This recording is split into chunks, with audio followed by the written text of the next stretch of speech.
Хаашаа шийдэж чаддаг. Тэгвэл шинээр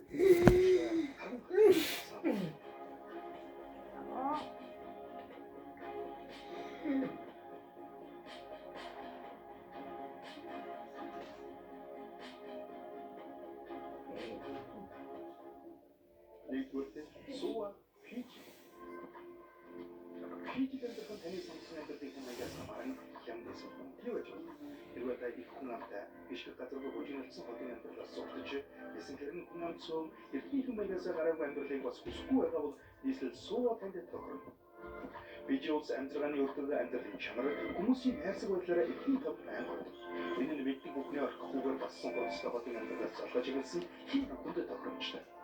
Суу хотод сар ердөө $250 мөнгөтэй орон сууцад байшин болж боломжтой байна. Үүнээс илүү үнэтэй тансаг сонголт ч бас байна.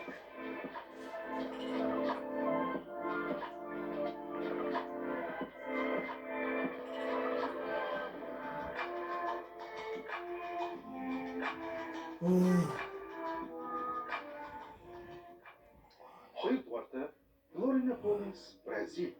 Хэрв та Хүүтэн урамцуулаад зогтож халуун орноор нүүгэж байгаа бол танд Бразилийг санал болгоё. Florianópolis Бразилийн амьдрахад хамгийн тохиромжтой хотуудын нэг гэж нэрлсэн эерэг мэдээллүүд нь дэлхийн өнцөг булан бүрээс ирсэн жуулчдыг нүүж ирэхэд нөлөөлдөг бөгөөд амьдралын чанар, ард иргэдийн харилцаа, соёл авах бүгд танд таалагдах болно.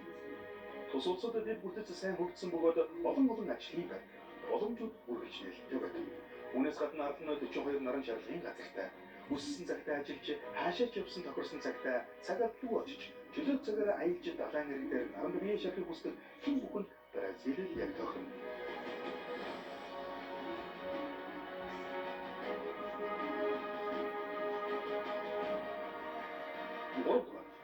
Санторини, Грек. Далайн дуудах хасар том идэвхтэй галтуудын хөвөн дээр сууж байхдаа тансаг тунгалаг усыг эдлэх газар дэлхий дээр тийм ч олон байдаггүй. Санторини эсвэл Грекийн Цикладын бусад ардууд бол мөрөөдлийн хэмээр өнсөглөнтэй. Хадан цохион цэйлсэн чихэр чиг өнгөтэй байшингууд, Эндранилус, хагас бөмбөрцгөөр бүрхэгдсэн гялцсан цагаан байрлал. Эдгээр ардууд өөр гэсэн онцлогтой. Эд та хар хэлсэн наран шарлагын газруудаар зугаалж, яг л зургт гардаг шиг домогт нар жаргахыг үзэж байхдаа амар амгалан олгосон.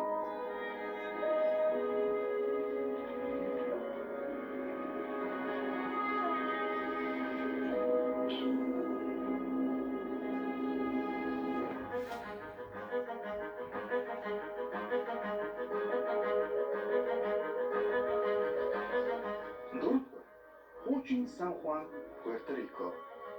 Үдсэрлэнд архитектур, өнгөлөг байшингууд, чулуун нарийн гудамж, музей, цайз, далайн үзмжээр дүрэн хуучин Сан Хуан бол зүгээр л тур зогсоод өөрийгөө олоход тохиромжтой газар юм.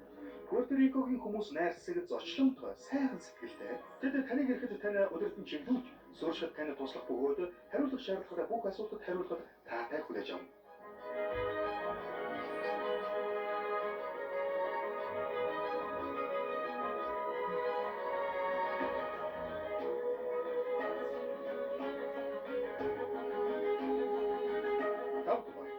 Аваруа Хүүкийн арлууд. Шинзиландаас 120 зүгт 2000 км-ийн зайд орших Аваруагийн халуун орны наран шарлагын газрууд нь Циклад эсвэл Florianópolis-ийн наран шарлагын газруудаас дутхайгүй үзэсгэлэнтэй. Тэдэнд сард ердөө $130 байр түрээслэх боломжтой. Энд Хавайд 8 сая жуулчин очдогтой харьцуулахад жилдээ 100,000 орчим гадаадын жуулчид ирдэг.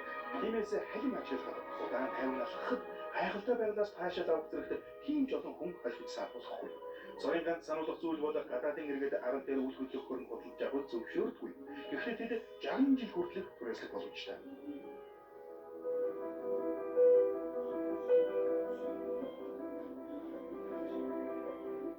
Зургаарт Кох Тонсай Комбач.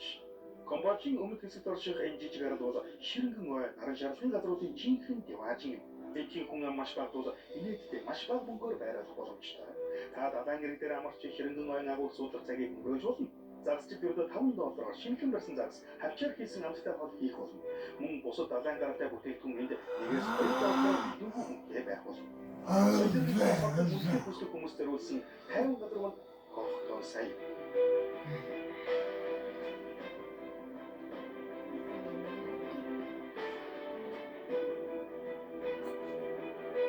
Долдугаарт Судан арлууд Панам. Их газрын Панамаас баруун тийш 30 км-ийн зайд орших гайхалтай архипелаг. Нэгэн цагт тэнд асар олон тооны сул олборлож байсан бөгөөд мөн далайн дээрвчид уг газрыг нуугдах газар болгон ашиглаж байжээ. Одоо энэ нутгийн хүн амын ашигладаг гайхалтай амралтын газруудаар дүүрэн хэмаажин болжээ. Та далайн ирэг дээрх жижиг байшин сард $300 түрээслэх боломжтой. Судан ардууд нь ертөнцөөс зугахыг хүсдэг хүмүүс тохиромжтой. Үтсгэлэнтэй байдлын хувьд Панама магадгүй дэлхийн хамгийн гайхалтай газруудын нэг байх.